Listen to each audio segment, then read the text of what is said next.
Good morning, Pilipinas! Matagal nang ang palaisipan sa lahat yung gamit ng tanyag na Stonehenge na nakatayo yan sa bahagi ng England, United Kingdom. Pero batay sa pag-aaral ng mga Australian researchers, napatunayang nakasunod pala ang mga ito sa ikot ng araw, buwan at maging sa pattern ng mga bituin.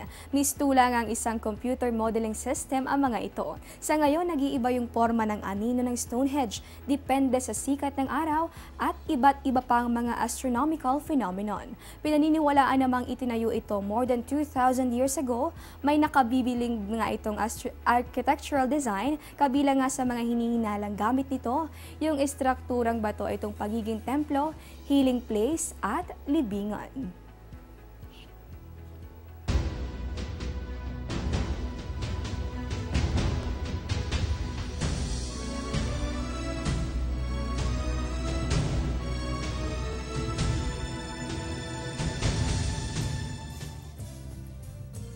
Walang pinipiling bansa ang epekto ng kakaibang pagbabago ng klima ng daigdig at maging kasama nga sa mga ito yung mga pinakamalalamig na bahagi ng mundo. Sa Alaska halimbawa, pinagdedesisyonan na ng isang tribo kung ililipat ang kanilang tahanan dahil sa panganib ng climate change.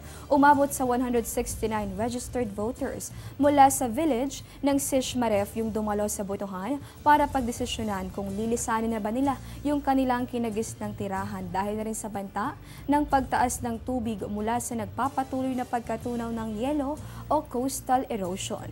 Napagdesisyon na namang lilipat na lamang sila ng tirahan dahil na rin ang apektado na rin yung kanilang pamumuhay.